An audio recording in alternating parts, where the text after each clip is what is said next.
Yeah, we're live now on social media. All right, social media is being social.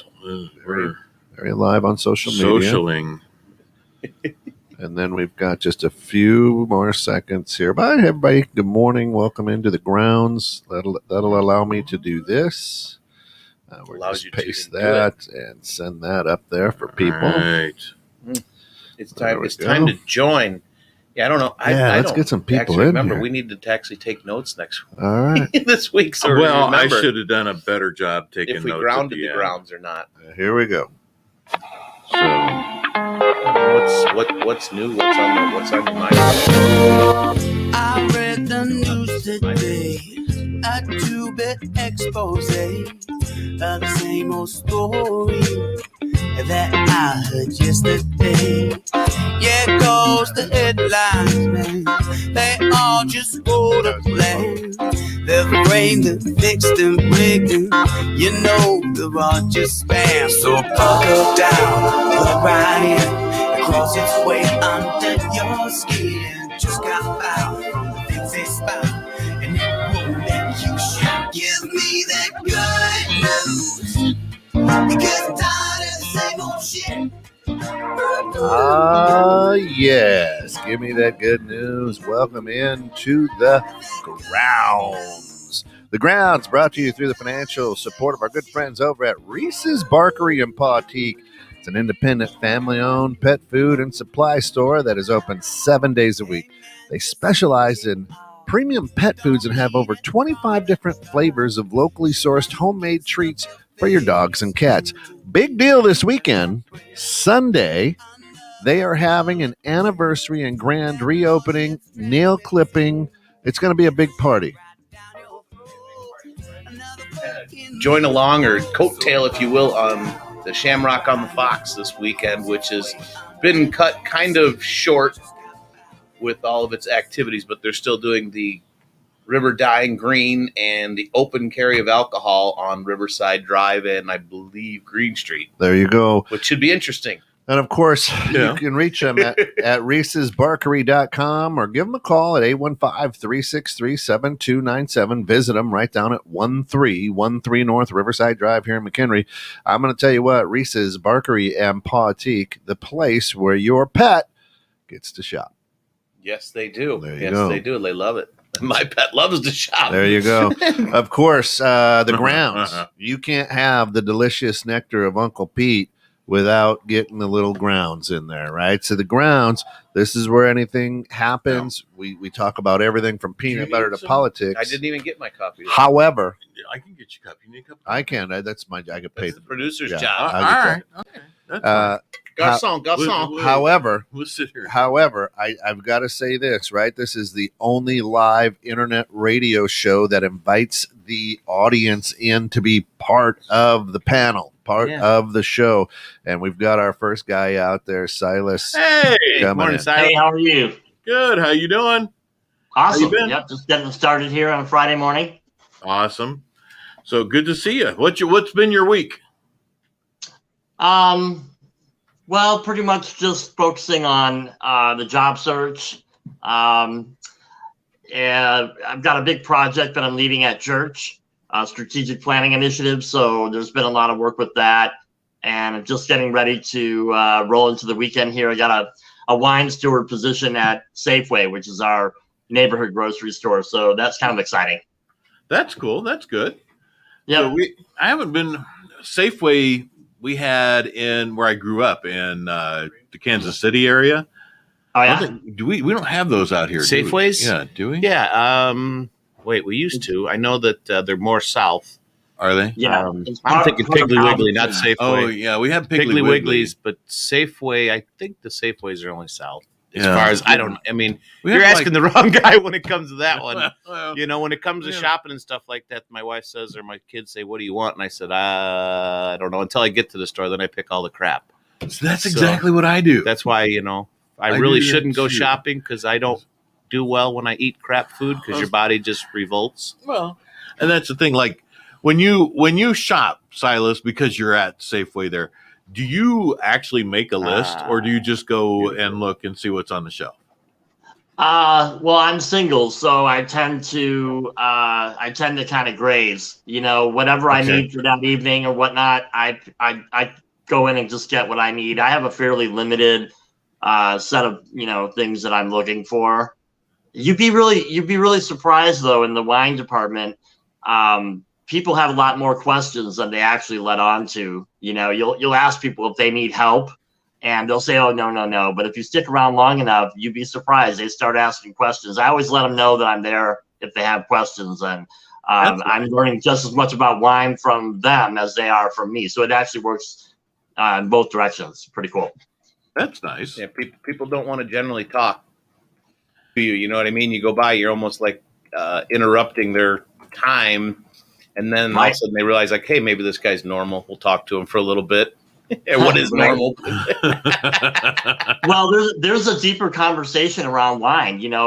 I think in a grocery store, I think the extent of customer service people are expecting is, like, where is the cottage cheese? Over there and on the wall or whatnot. But with wine, people have a lot more questions. What do you pair it with for food? What is the difference between a sweet red wine and a dry red wine, etc. So there's a lot of education that happens in the process of engagement with the public. So it's pretty cool. I'm enjoying it. You know a lot about wine though, too, don't you? Yeah, I do. I've always been a big fan of wine. So it's sort of self-taught. This is an opportunity to sort of professionalize that experience. So yeah, it's good. That's cool. Yeah, I like the word that you used as far as engaging with people, because that's kind of falling in the theme of everything that we've been talking about the last couple of weeks here at the show is Really has. Engagement in some way, shape, or form or another with people. In today's Right. world right now, people are not wanting to engage with people, or if they are engaging with them, it becomes not a political battle, so to speak, but it of course it goes right back to the virus and all the negatives of what's going on instead of the positives that, hey, I haven't got it or I got it and I survived it and we're going to move forward. It's my big thing is everybody just seems to be so down, trying to figure out a way to everyone to see the positive, and I'm just as guilty as most, even though I try to be positive. You always seem to end up engaging in that, well, this, that, and it's Right. all complaints instead of all happiness, and which one of my a doctor that I loved to death, he's like, you decide every morning, you wake up happy or crappy, it's your decision. Right. Your problems are going to be there, so what are you going to do? How you going to face today? Think about the bad or think about the good. To me, it takes a lot more energy to be crappy. Oh, 100%. But we've been almost programmed right now. We have bad days. We have crap days. There's no joke about that. In fact, Even the happiest people aren't happy every day. I think that's true. But no, but there's a facade on them. Yeah, but I think that being crappy can drain other people too. So it's kind of a drain on everyone else. So yeah. Well, it does, and then you have your energy vampires that people Energy that suckers. they just suck your energy right out of you. And that hits when I hit those people, I can tell like right away. It's just those are the ones you don't want to engage with, right? Yeah. Right. So do those people tend to be extroverts or introverts, in your opinion? What, the ones that are complaining or the energy? The ones that are draining your energy, the ones that are stealing your energy. Well, they have to be somewhat extroverted to actually talk to you, because most introverts will just look at you and kind of walk away, unless you hit a hot topic for them, And then most introverts really are that by choice. At least that's how I feel. I'm not an introvert. I'm very extroverted. I thrive on people, and I use people as my. So you're an outie, not an innie? I'm not going to a different place there, my friend. But I mean, I use people as kind of like my, my therapy in a way. This is how I feel, and this is what's going on in my life, and kind of using them as a gauge or a sounding board. That's what I was trying to think of, a sounding board. Hey, this is how I'm feeling this week, or this is what I thought, and And I like to engage with people, but a lot of people these days won't engage much with you because it goes, at least that I'm seeing. I mean, at the stores, they'll engage with you, but it's not the deep conversation, that you would like to have with a lot of people to really see what's going on, how they feel, what's their real thoughts, not, give you a quick synopsis of, who they like or why they like and why they don't like somebody. I mean, get to the nuts and the bolts of And what that's their what thoughts this are. radio program is for. Well, pretty Right. much, yeah. Right. I mean, actually, that's kind of the whole idea behind it. Give you a chance. we have, and I've gone deeper with this show than generally I do with anyone.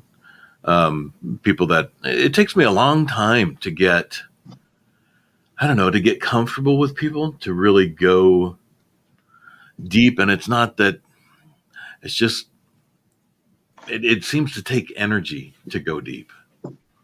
Well, yeah, because absolutely it takes energy. I mean, you're opening yourself up to people.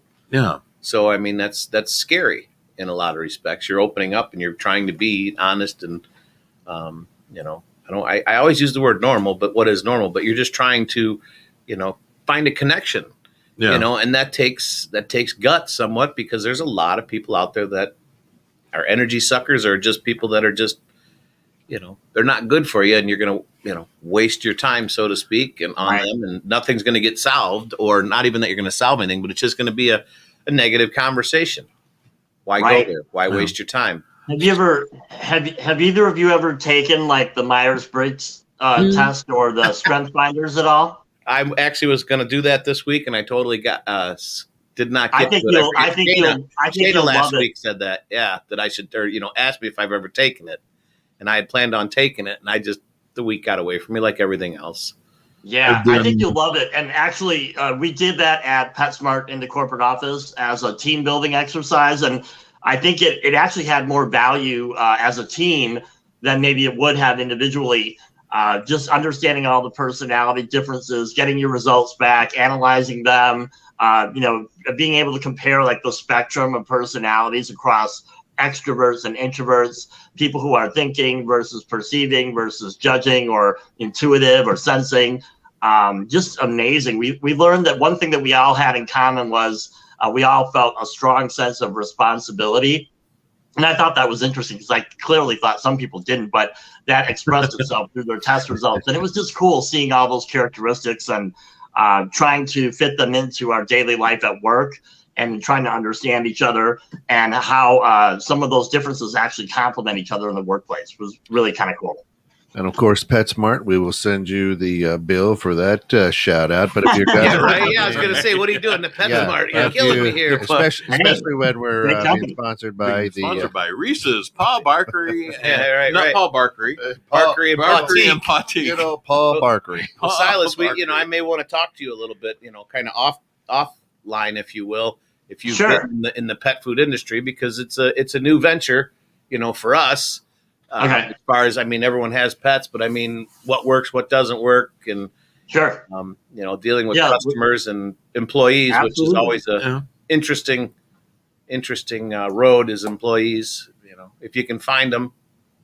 Well, it's tough. It's really tough right now for finding employees, which is crazy because there's so many people out of work, and so many people out of work, so many jobs that are open, but they don't want to work. But it's tough it is tough to get people to come in and say, "Hey, I'm ready to work. I'm ready to get to work right now." It is a tough thing for a lot of employers. On that, the testing you were talking about there, I've done that. I've done the DISC. The DISC. I've taken that multiple times. I'm always a very high DI and a fairly low SC. What I don't know what it is. DISC. What are the groupings? I'm sorry. Morning, Mary. The groups are the D is dominant, I is influence, S is service, C is creative. And creative isn't like low, but I'm like DI are like really high, almost even. And it's they have you take it twice, one for your work self and one for your life at home personal self. and mine are always exactly the same. I was just saying, aren't they really realistically one and the same? It's just your generally work, no. Your work self would be just a little bit more. Generally, no. I guess apparently there's quite a bit of difference for a lot of people between personal and work. Yeah. And mine are always exactly the same. Well, so I'd be interested to know if the difference between personal and work is like if your personal is different than your work. Are you working for somebody, or are you somebody like me or you guys that work for yourselves? To where I'm always me. Yeah, I'm always me. I mean, I might change my verbiage a little bit around like employees or whatever because of this political correctness world, and you have to, you can't call somebody certain things a black stone a black stone or a white stone a white stone. Certain things you can say and can't say in the workplace. So, right. Gary, good evening from Singapore. Wow. Gary and Mary there. And, you guys can click the link that's up there. You can copy and paste it and jump right on in the conversation. I also learned this week about the Enneagram a little bit. Yeah. And have you learned the Enneagram? Have you looked at that one? What's an Enneagram? I have not, but I have friends who have taken it. And I was looking at the breakouts and the groupings. It looks really interesting. I'd like to give it a whirl. Maybe we could do that as a group. It actually would be a lot. In fact, I got a little stuff on it over there. Maybe that's something we should do for next week. We should all take the test of Myers-Briggs and the disc and come back and compare and contrast. That'd be awesome. So there you go. There you go, listeners. Let's all do that and share. Yeah. Sign in with us and let us know. I can take the results and put a few graphics together for us too. Just to get an idea. I mean, because you look at somebody and you get a preconceived notion of somebody and who they are and what they are. And like for me, I'm kind of really wondering. The new producer, Silas. Yeah, the new producer, Silas. But it's really kind of got me interested, to figure it out. But I get scared too, though, going, "Oh, what is this going to tell me? Am I what's the word? Sociopath? I was tested, so no. I was tested. My mom said no. But it's things like that I think about. It's like, man, if I take that, like, with Lisa, I've been talking with Lisa a little bit, and I'm going to go chat with her. And one of her first questions to ask me was, if you're going to do it, what are you afraid of? What are you afraid of? Deidre says, my disc for work and for personal is very different. This is for both working for someone else and for myself. That's interesting. And that's what I was told. And I was like retested a few times on the disc because mine never changed, no matter what the situation was. So literally, I've known this guy for several years now. Who's this guy? Pete. Oh, Pete. Yeah. Uncle Pete over here. Uncle Pete. This is his joy. This is his sadness.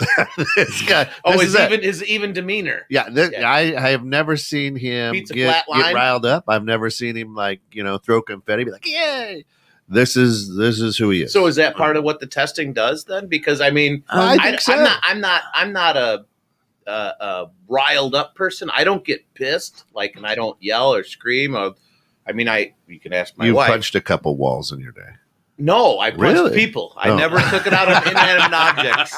Back in my younger days, I was unfortunately not violent, but I mean, if you push me to the limit, and it takes a lot, I'd snap, and then it'd take me 2-3 days to really relax. But now I need to talk to my wife. She's saying she's very different in both ways. Why? I mean, you are who you are, right? Yeah. I mean, so why are you so different in a corporate? Because my wife she works corporate, and then she obviously runs our businesses. I'm just the one that takes all the credit for it. So, right. She runs them for the most part, and that's why they do so well and they look so great. She tells me what to do, and I do it, and then I bitch and complain, and then we move on. Silas, say something.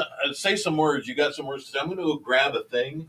He's grabbing a thing. That sounds weird. That's a different store, Pete. No.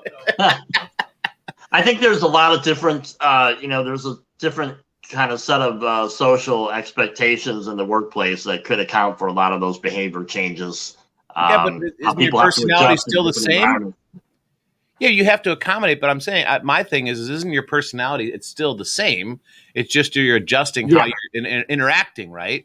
Right. I think that's true. I think more or less you have a core, and I think that's what the value is in the analysis of the results is looking at areas that you're leaning in this direction or that direction, and being able to take that information and incorporating it into your own life, introspectively, to try to understand if maybe there's something that you could be doing better, like interacting with people better or communicating better, following up better, whatever it ends up being. There could be some insights that come out of that analysis. So. See, now you're scaring me because there could be insights coming out of that. I might find out the true me, man. I'm done. Peace out, guys. Thanks. Have a great day. No, it's good to find out the true you. Deidre says, there is work Deidre, who I am paid to be, and me, Deidre, my true introverted self. And again, good morning, Steph. How you doing there? And what I went to grab is we got the Enneagram is basically a lot like all these other things out there. It goes deeper, but it assigns just a number, a 1, 2, 3 through 9, 1 through 9 on personality traits. And you basically, each one of these has 20 things. And this is what truly motivates you as a person. This is at your core, what you do, how you operate. I'm an 8. And, no, you're a 9 in my book, Pete. Let me tell you. Well, thank you. That's very sweet of you. But I don't mind being an 8. That's my discorporate response. And I was told while we were talking about this that almost everyone other than a 7 is very disappointed when they find their number. I looked at this. I'm like, well, yeah, this makes complete sense. It didn't disappoint me at all. It just made sense.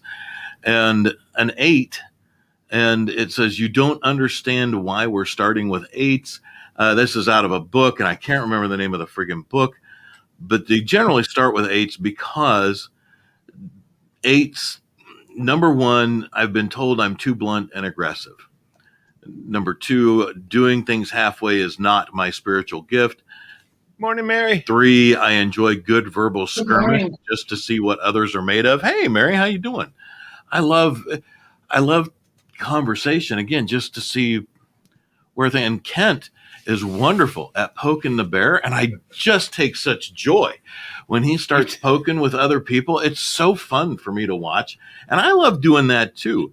In relationships that matter to me, I insist on being honest about conflicts and staying in the fight till things are worked out 100%.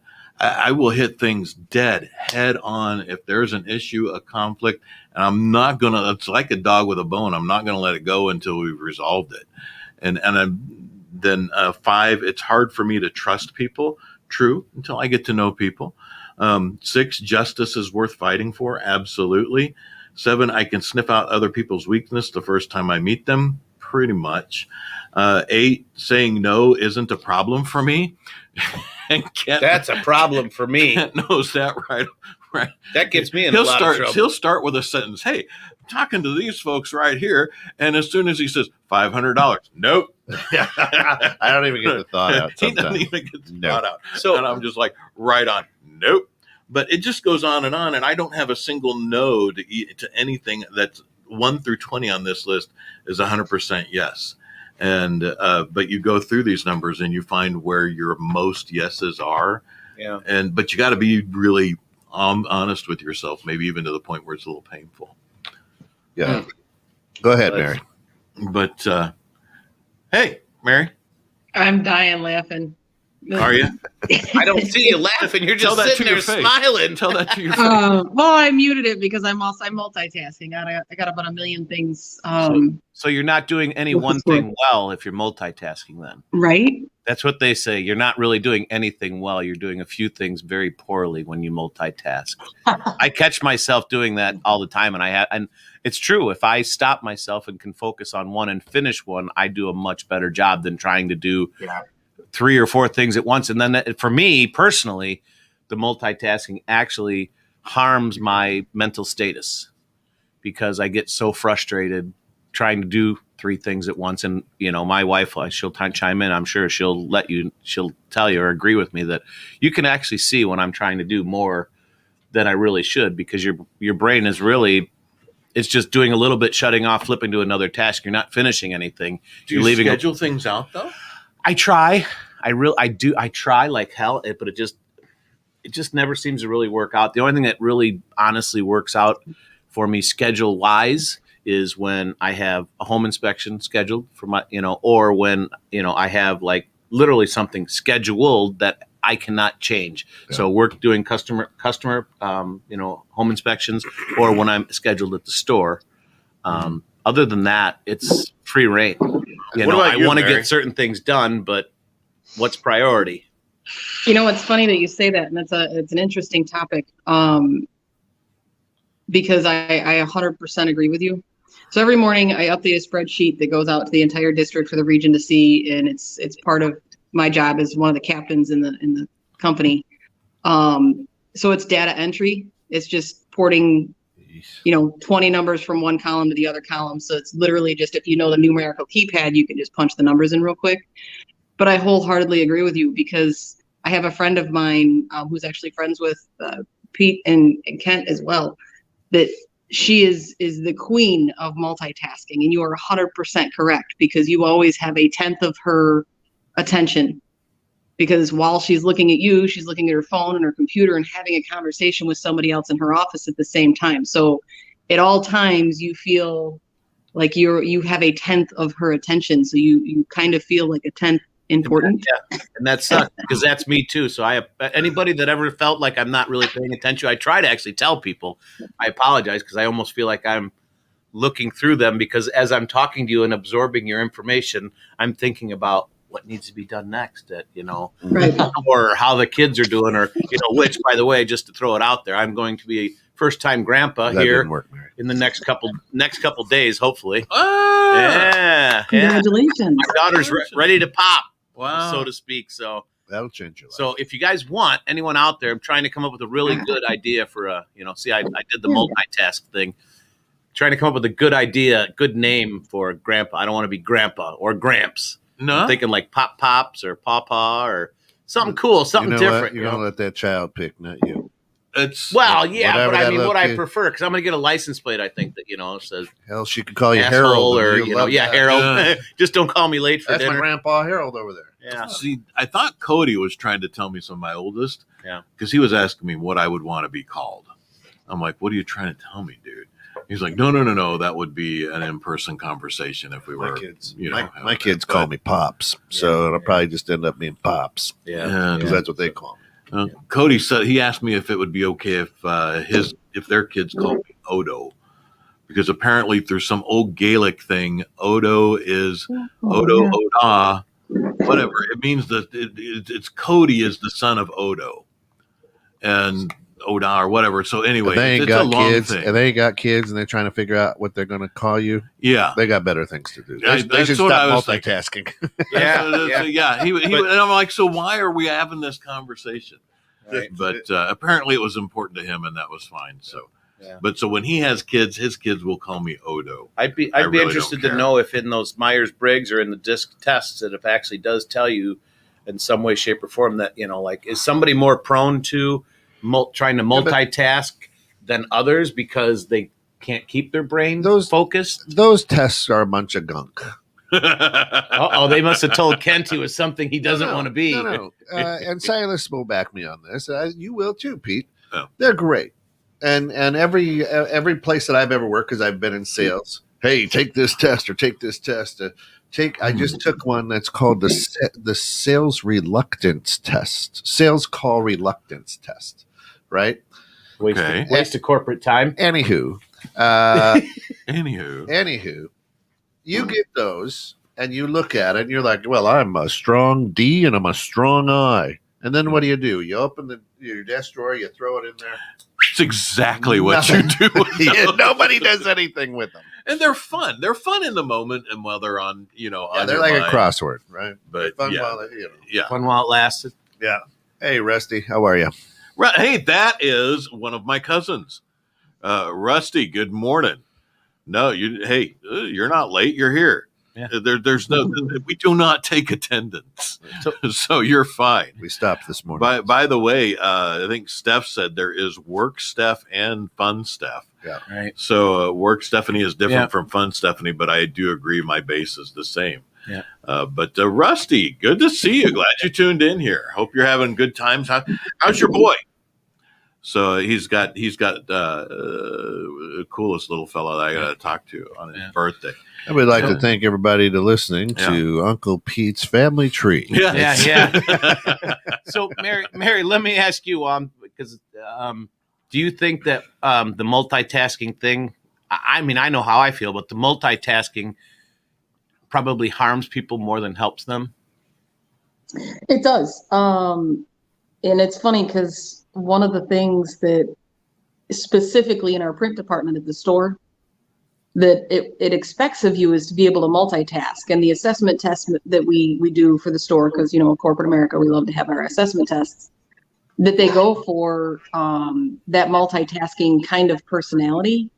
But at the same time, the thing that I try and teach my crew is to ascertain what, the level of importance and the time frame in which things are done, so that they can schedule them out specifically for the reason so that they're not multitasking. So because you're exactly right, when they have too many things going, that's when they start screwing up orders.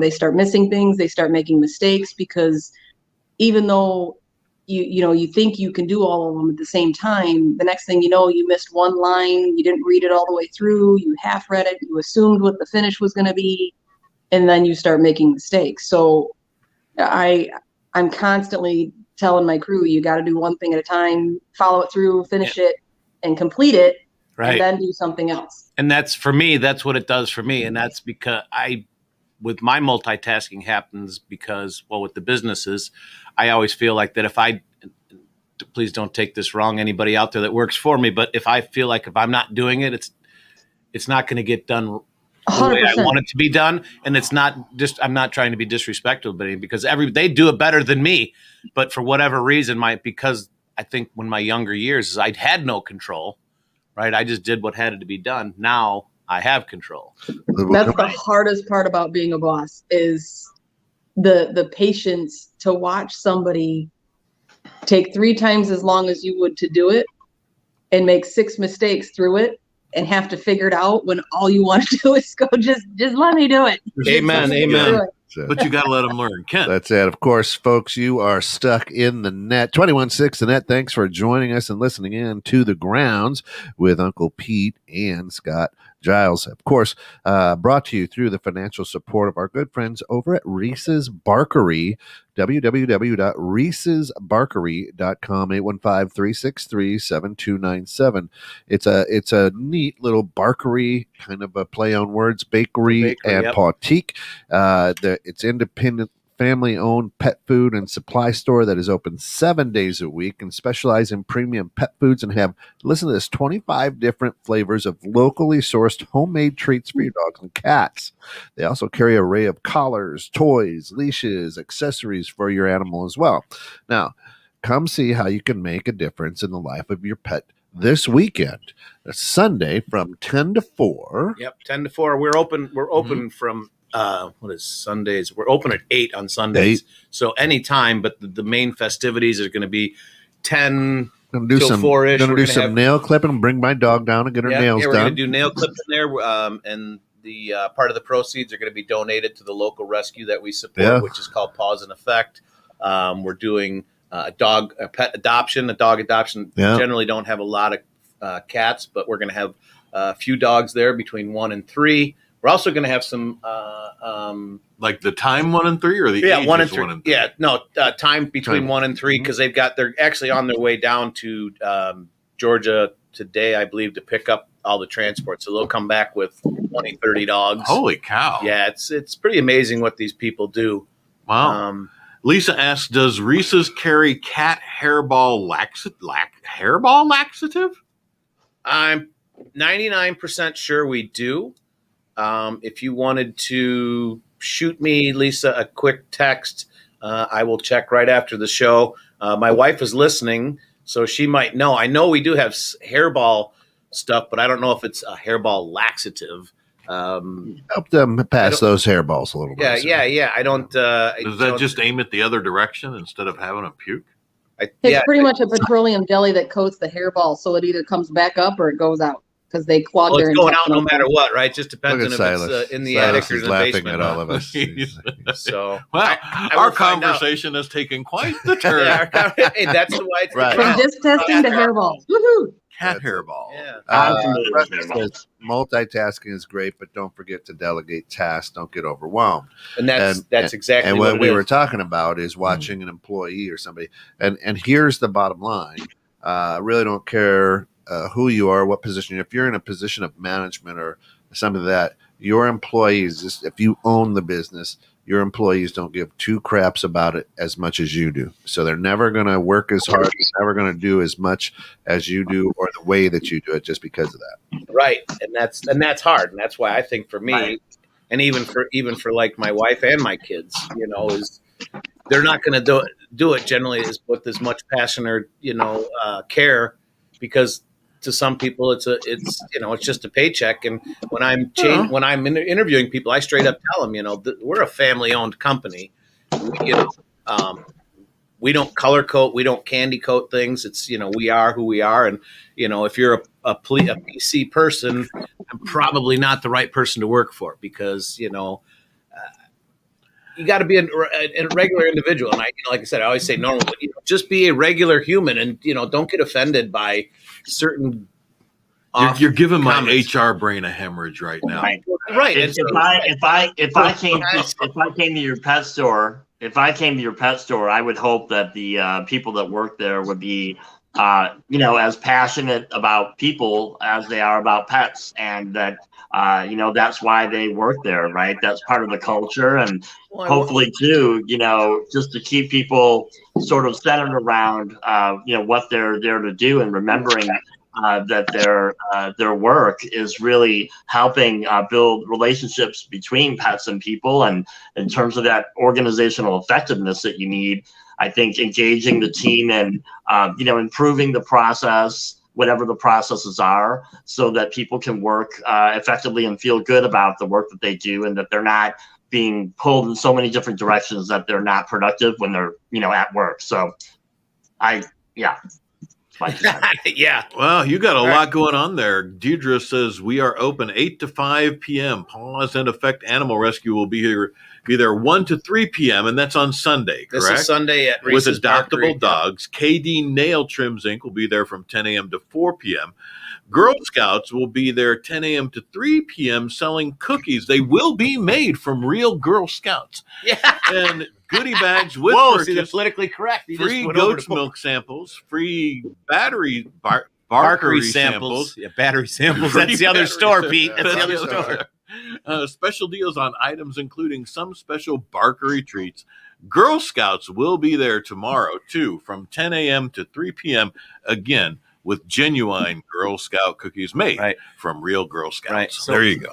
What you were also going at there, Silas, and thank you, by the way, Pete, for letting that know. So if you guys could just like and share and tell all your friends about it. The animals are always welcome out there or in our store. We encourage it because we want you to bring the dog in and have fun. But Silas was talking about engaging. One of the big things that I feel, and my big push, I guess, for all my businesses is, other than the movie theater, you can't really do much at the movie theater, but is education, right? Mm-hmm. So you're educating somebody on your product or your products or your services. Right. Ken. So, it's people coming in just like a hairball laxative. I don't know what it is, and I'll tell people straight up, I don't know what it is, but I'll find out. And if we do have it, I'll tell you. And we try to help you work through what your issues are. And now that Scott does not know what hairball laxative is, Ken. Yeah, right. Ken, You're the bald guy. He Googled it. So the interesting thing is, I love when you PetSmart and Pettique people go, well, it tastes like cinnamon. How did you just throw me into the same bus as PetSmart? Anyway. Yeah, you are fired. Anyway, Can we bring in a new producer, please? Here's a question I have, because we had the panel is full of entrepreneurs, leaders in industries. Yeah. So these tests, these discs and tests that we've been talking about, right? How has that? Do you have your employee take it? How's that changed the way that you lead, or do you guys go, well, thanks for taking it, throw it in the drawer, and away you go. I have never done that. That's No. actually an interesting thing. We should probably think about I that, Deidre. have, and it actually has helped in more effective communication on my part. If I know how you absorb information, Right. I can then be better at presenting information in the way that is most effective for you to absorb it. And this goes through whether it's the Enneagram 5, 6, 7, 8 thing, whether it's a disc, whether it's the Briggs-Meyer and Meyer-Briggs, and I often mix that up with the Briggs and Stratton. And That's a motor. That's a nice motor. That's Your lawnmower. and also NLP, and Lisa can even speak to NLP, which is neuro-linguistic programming, which has even more to do with how information is given, disseminated, and brought back in. I tend to be very, very kinesthetic. And how we solve problems. Yeah, Right? and how we solve problems on that. At work. So if I have an employee who's very, very auditory or very, very visual, I know that I need to use certain words like, you know what this sounds like to me, so it seats with them. Or if someone's very visual, that looks really good, or I like the way that looks, or I don't like the way that looked. It seats with them. And if you're kinesthetic, you've got to actually communicate in feelings and emotions and how you store information. And that feels good to me. Or, wow, when I heard you say that, it felt like this. You have to use feeling words. You're using those communication words of feeling. So, I mean, I see Lisa here. She says, I don't agree with the tests holding a ton of value. I am weird when tested. You're always weird. And I can do poorly on a test. I know the topic very well and Don't do tell poorly her the address just here. because she has a show here. She knows. Just because someone is testing me. You do poorly on a So test. there's a difference though with the assessment tests versus other things. Right. Yeah, If yeah, she's doing, you can't do poorly on the test if you're answering properly. Well, So are you not? Well, I mean, if she's saying she's doing poorly because she's being tested. So is she that goes changing to- her answers? that goes because to test anxiety, though. yeah, but test anxiety for me is like a test that you're being graded on, even though this is giving you a grade, so to speak. But if you're doing this test, you really are truly wanting to kind of understand who you are or how you look at things. So why would that? So that's actually would you built do into poorly a if lot of you're the answering assessment testing. What's that? That's actually built into a lot of the assessment testing because even with a test like the assessment that you would do before an employment or like on Indeed or anything like that, the psychology behind it is still built into those tests. Because you don't know, like ask somebody who comes in as a 20-year-old who goes and I say, go to OfficeDepot.com and take this assessment test. They don't know that they don't get a pass or fail grade or an A or a B or a 60% or 100%. They know they're taking a test. So the assessment it still elicits that same anxiety in them when they're taking the test. But that also plays into the psychology of it, of how long it takes you to answer the questions. Are you thinking too hard? Are you overthinking? Because when we do an assessment test for our store, it's not how smart or how stupid you are. It's, do you fit this type of culture? Are you a team player? Do you like working with others? Are you okay with a management hierarchy? You're answering but the questions that you're answering, in my mind, you're going to be answering them correctly. I mean, I'm not going to answer a question just realistically something that You probably don't have test anxiety. I do. I have everything anxiety. You would never know, but I'm an anxiety-ridden person. So when he's not on the show, I'm a mess. I'm a hot his mess. natural position is the fetal. Well, no. So- I'm in my vehicle driving away from everything. I'm And not anxious. I just drive away. So that's my thing. You'll see me in my vehicle a lot. See, up a little further, Shayna says, do you think you modulate your communication style subconsciously? Yes. Or is it something that you do purposely? I've had to work very hard to do that purposefully. I don't know if it's over subconsciously, the course of years. but I think a lot of people actually do change their. Lisa said she's speaking in tests on general. I take tons of them indeed. Tests are what I'm referring to. Deidre, your lovely Deidre there, says a good leader should adjust how they lead their team based on the results of testing. I question if this type of testing is needed in a family business. I feel I should get to know our team through working next to them, and then I can adjust my dealing with our team. And I will agree with her on many points right there. Ooh, you just got some Deidre, I will actually bonus say brownie that points. my son and I went through the DISC testing with a business coach that really listened to us when we were having some severe problems, which helped us really. Cody and I had a serious come to Jesus meeting. It was when we decided we needed to be done, and he needed to be free to go to do something else, which he didn't want to do. But we learned that, again, I am who I am. I am's what I am. So I'm freaking Popeye the Sailor Man, whatever. Yeah, poop. Even used to have a pipe. But Cody, when he was at work with me, would become very much more the SC, the service and creative. But when he was outside of work, he was very much like me. So he would adjust how he was with me. His work personality versus because I'm his dad. And Cody's a freaking brilliant man. He did not need to do that. And sometimes it would frustrate me that it always seemed like he was in service to me, and I didn't really want him to do that. He would take phenomenal initiative, but there you go. Deidre, good. Yeah. Blah, blah, blah. I like Deidre's comment here about the leaders adjusting their style, based on the results of the testing. And I think I've seen a real life example of that in the Myers-Briggs, where you have people that are judging versus perceiving. People that are judging prefer more structure. They can operate around deadlines and schedules, and people that are more perceiving are a lot more open-ended. So I think as a leader, it's important to be in touch with those characteristics so that we know how to leverage people's strengths. I mean, I'm not going to put someone into a position to fail if they're not strong in that area, and I know that. So I think it's a balance. Yeah, Deidre, I think 100% agree with that. Yeah, Deidre, I think you should turn on your camera and actually go live with us. Yes, she is a very insightful person, and I'm not saying this because she's my wife, and she'll be happy that I said that. The actual Deidre. Well, the actual Deidre is a little extroverted. She said. The actual Deidre. The actual Deidre is very introverted. Yeah, so she's not going to be inclined to jump on a camera. Right. Well, that's why I'm asking her, because she's got a lot to put out there, and I stifle her a lot, and I apologize. So when I'm on air, I'm really good to her, but when I'm in face to face with her, I'm a little more difficult and overbearing.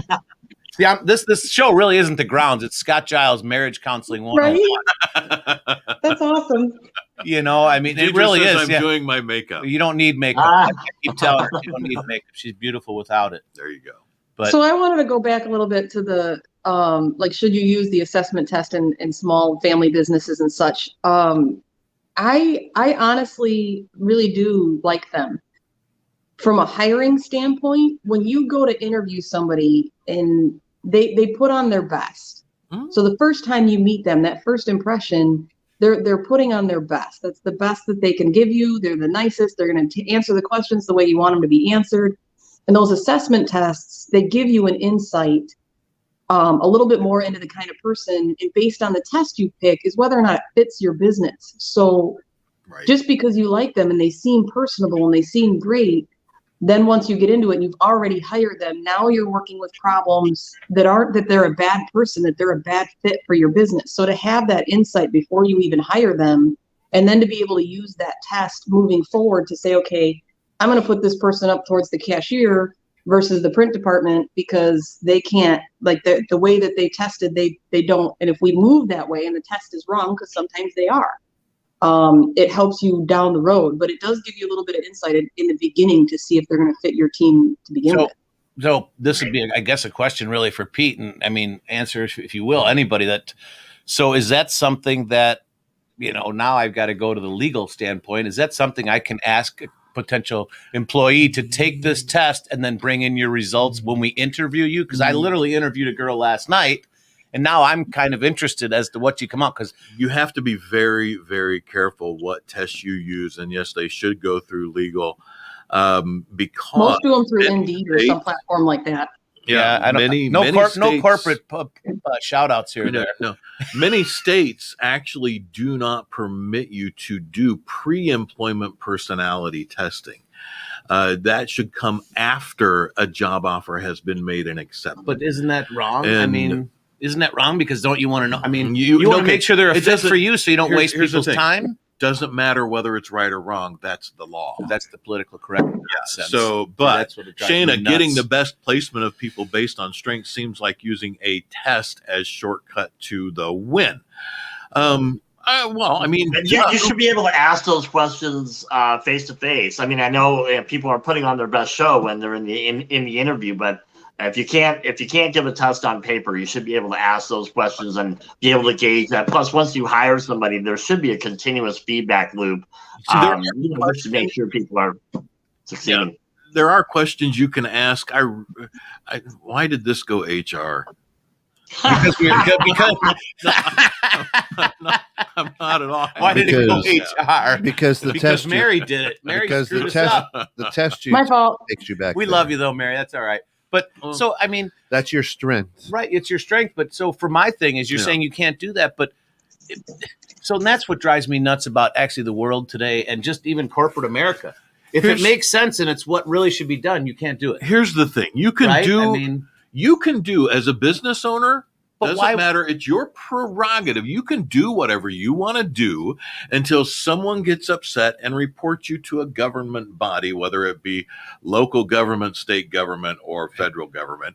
And at that point, you're going to get a call, probably a visit, and they're going to hand you a bill for a fine, slap your hand, and that fine could Which either, is- if you're a small business, put you out of business, Right. or if you're a big business, you actually may have an operating fund for that. right? And which- many very large businesses do, because they know they're a huge company with, 4, 5, 6,000 people or more. They can't control every single word that comes out of everybody's mouth. Right. And at some point, someone's going to screw up. right, and That's the Yeah. way it goes. and it sucked. It sucked. And Shayna, how would testing with some Myers-Briggs type test be any different than using a birth date to try to discern a personality type through astrology? Well, boy, howdy, could I get into that? Yeah, we're going a different. Uh, so, I'm not going to answer the show has that. been brought to you by 2160. Because technically speaking, in the legal world, astrology is pseudoscience. There may be great deals of truth to it, but it's not viewed as actual science in the legal world. Briggs I don't know how they Myers come up with that whole idea. I was born in November, Myers-Briggs so I'm a is. great. So again, now son Ladies of a bitch. and gentlemen, that has been Why? your HR moment for the moment. Yeah, morning. Brought to you I by have to go do Reese's HR No, right no, now. no, not brought to you by Reese's. If it's corporate or anything like that, I don't want to sponsor I it. have You know, to go do HR right do it after through this. Cannabis because they're going to need to chill Lisa, out. There's a difference between hiring someone just to fill a spot that will do the steps and when you are looking for someone to work with as a true part of a team. Very, very truly. So 100%. If your gut and your personality doesn't resonate and they won't, it doesn't resonate for you, they won't work regardless of skill. Personality plays a huge factor into success in a workplace. It really does, and people hate to admit that, but you're dead on. If Yeah. you don't, well, if your Just- personalities don't match, you don't jive up, you're not going to do well. And that's, for me, Don Severson, Just always as great because he's late. Just hired as for a talent, huh? just Chamber as a talent. reminder, Don, the show starts at 7:30 a.m. Not 8:20, but you're welcome in. Lisa says, Hey, so how come one person gets no grief for being late and then the other one gets all the grief in the world for being late? You guys are discriminatory. because we love Don. I'm so offended. much. Don is amazing. You're an on-time girl, Mary. We don't have, Yeah. we don't have to worry about you. It's Don. We rib the people that we love. And That's fine.